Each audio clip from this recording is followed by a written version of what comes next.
Alright guys, welcome back to the channel The Duke of SUV.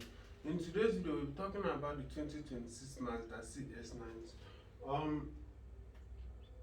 I think the last Mazda CS we do talk about is the CS50, which I appreciated some of its standard features, starting from the engine and the interior.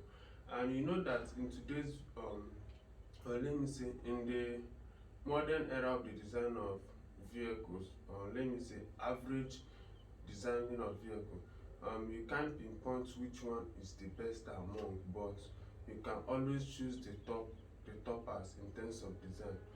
Then what am I trying to say now? This is the 2026 Mazda CX-90. Seeing this vehicle at this point now, all of us can admire that Mazda is coming, like Mazdas are advancing in such a great way that most of us wouldn't neglect in terms of buying options. Yes, Mazda back in early 2000s and 2006, though they do have a great design, but not as much as now, which is something that I'm talking about. You can go and check it. Yes, they do have a kind of third design, but towards this 2022 2020 era, they started to make a better design of all those things, which which is such a good thing to see. Then what is it about this vehicle? Let's start from the engine. This Mazda CX-90 do come standard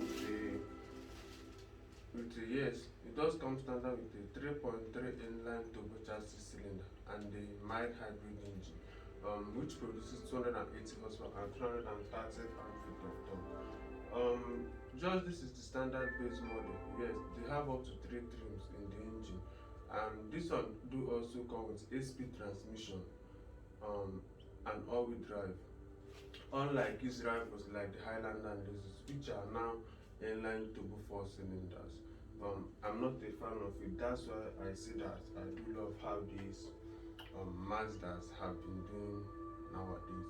So, what are those two different trims? They do have the much higher 340 horsepower engine with same inline 6-cylinder and 8-speed transmission. But what makes that 340 horsepower, what makes it much bigger is that it uses premium fuel only.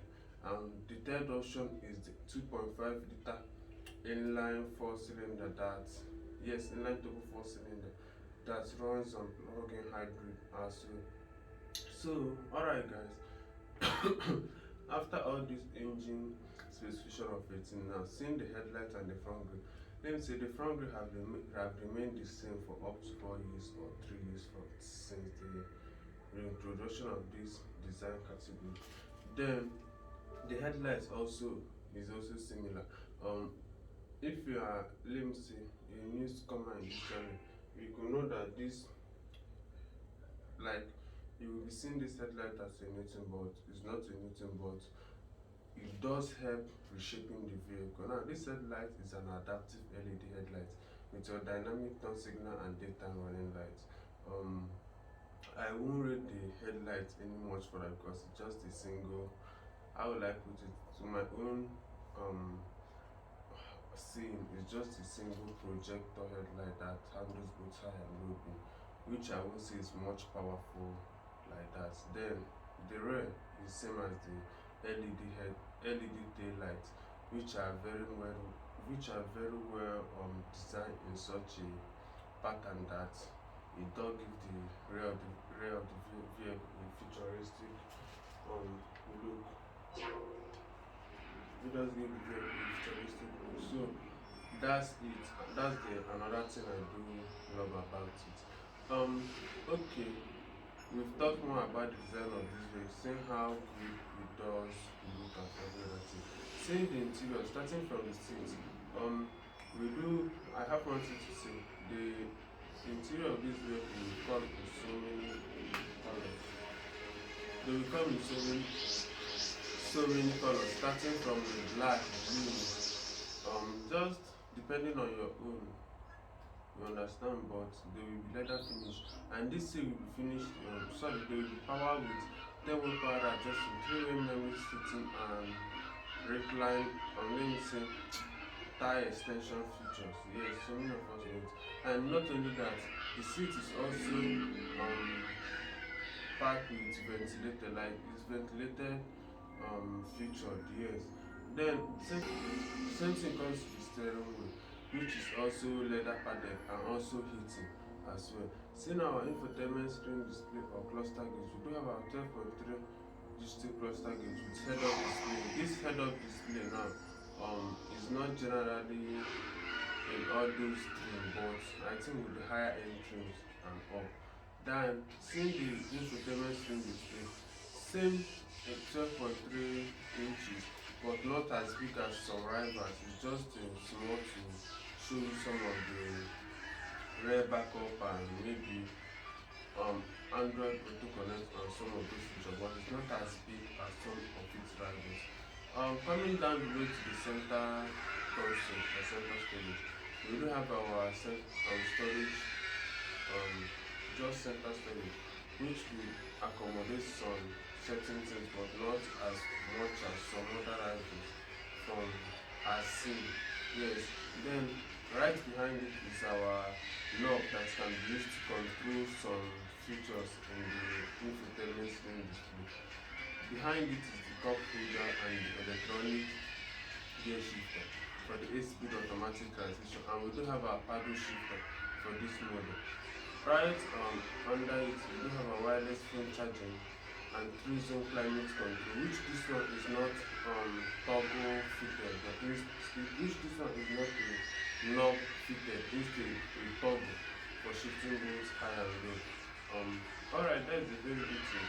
Since even the dashboard said they have been hard touch plastic, which some of it are going to last very well for decades with experience.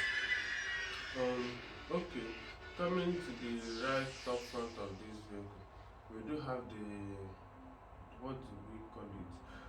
Yes, rear view mirror, and this rear view mirror can act as a camera. If you don't want to use the normal mirror, you can use the camera fitted, and it's such a good thing to have in this vehicle, and with some function fitted in it. And also we do have our sunroof, which is very good thing to have in this Mazda of 18.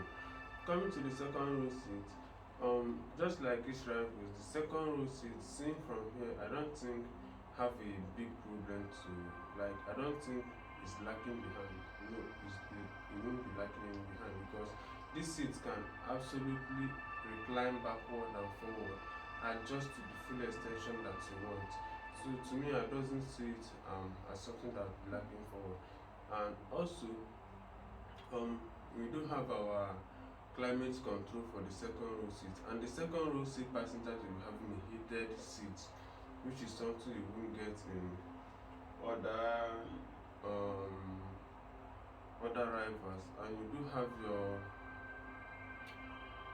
some functions such as USB and phone charging, everything, just like the normal accessories there. Coming to the tail row seat, that way I think everything is not right intact, but anyway, it's still better than some of his rivals, or it's still worse. This, to get in here, you have to activate a lever on the second row seat that will go forward for you to access the tail row seat. But with some experiments and with some scenes, I would say that it won't be fitted, it won't be much enough for adults. Instead, for some average kids or people that are not much height like that, because in terms of tire capacity or tire extension, it doesn't want it. It doesn't have that ability to make them feel comfortable. But that means I would say that it's just fitted for average kids. Alright, coming to the trunk of this cx-90. One thing you should know about the cx-90 is that cx-90, unlike the Toyota and Lexus that have way more higher trims, just like Sequoia, Forerunner, this and that, I think the Mazda, for you to see another family vehicle again, you have to be going for their something like is it three boots or something like that, but they don't look similar like the Honda Odyssey and Sienna. Yes, I've forgotten that name they do call their own. So for you to get a comfortable vehicle for family something, I think that's the one to get. But the trunk is not bad. Seeing the third row seeing the trunk with the second row seat and third row seat, you're having a 25 cubic feet of your cabin capacity. With the second row seat down, you have as double as that 45 inches, and with the second row seat down, you're having a whopping amount of 78 cubic feet, and with your rear and with your spare tire, which is such a good thing to have in this kind of vehicle.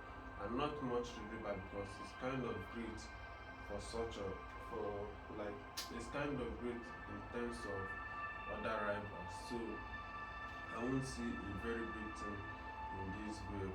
So guys, that's all I just want to say for this video. But to me, I do see that on Mazda, yes, Mazda is making a comeback. But in terms of the design, I do like very much of it. You understand? They are not lagging behind for now. They are not lagging behind. So Mazda, if there's anything that I could say, I'll say that they should keep it up and keep analyzing. So, but to me, I think I'm still in love with the Acura. You understand? I'm still in love with that. It was Honda, Mazda, are still doing a great and fantastic job nowadays, which some of us are blind spotting. But anyway, that's all for today's video, guys. See you guys in the next video. And if you made this far in this watching, don't forget to like, subscribe, and comment. See you guys in the next video. Peace out.